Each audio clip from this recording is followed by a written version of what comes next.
স্বচ্ছতা ও জবাবদিহিতার অংশ হিসেবে অন্তর্বর্তী সরকারের উপদেষ্টাদের সম্পদের বিবরণী প্রকাশ করেছেন। মঙ্গলবার মন্ত্রিপরিষদ বিভাগ থেকে এই তালিকা প্রকাশ করা হয়। প্রকাশিত তথ্য অনুযায়ী প্রধান উপদেষ্টা অধ্যাপক মোহাম্মদ ইউনূসের বর্তমান সম্পদের পরিমাণ ১৫,৬২,০০,০০০ টাকা। গত এক বছরে তার মোট সম্পদ বেড়েছে প্রায় ১,৮১,০০,০০,০০ টাকা।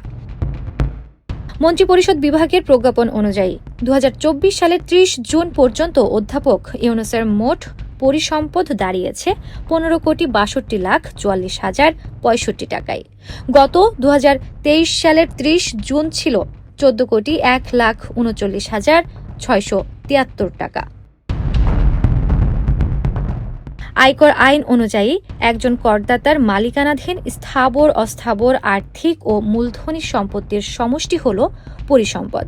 এর আগে অন্তর্বর্তী সরকারের উপদেষ্টা এবং সমমর্যাদা সম্পন্ন ব্যক্তি ও তাদের স্বামী স্ত্রীর সম্পদ বিবরণী প্রকাশ করে প্রজ্ঞাপন জারি করা হয়। প্রধান উপদেষ্টা জানিয়েছে, সঞ্চয়পত্র নগদায়ন, সঞ্চয়ী বা মেয়াদি আমানতে প্রবৃদ্ধি এবং উত্তরাধিকার সূত্রে পাওয়া শেয়ারের কারণেই তার এই সম্পদ বেড়েছে। এর মধ্যে তার আর্থিক সম্পদ ১৪,৭৬,০০,০০০ টাকা এবং অ-আর্থিক সম্পদ ২১,০০,০০০ টাকার কিছু বেশি। এছাড়া দেশের বাইরে তার ৬৪,৭৩,০০০ টাকার সম্পদ রয়েছে। বিপরীত চিত্র দেখা গেছে প্রধান উপদেষ্টার স্ত্রী আফরোজা ইউনূসের ক্ষেত্রে।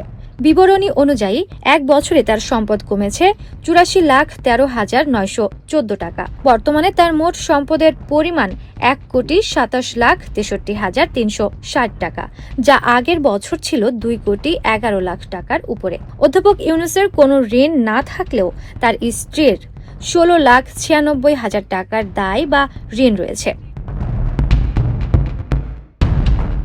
জাতীয় রাজস্ব বোর্ডের এনবিআর জানায়, ২০২৩ সালের আয়কর আইন প্রণয়নের সময় ব্যক্তির সম্পদের সংজ্ঞা আন্তর্জাতিক রীতিনীতি অনুসারে ঠিক করা হয়। ২০২৪ সালের ৫ আগস্ট ছাত্র জনতার অভ্যুত্থানে আওয়ামী লীগ সরকারের পতনের পর ৮ আগস্ট অধ্যাপক মোহাম্মদ ইউনূসের নেতৃত্বে অন্তর্বর্তী সরকার গঠিত হয়।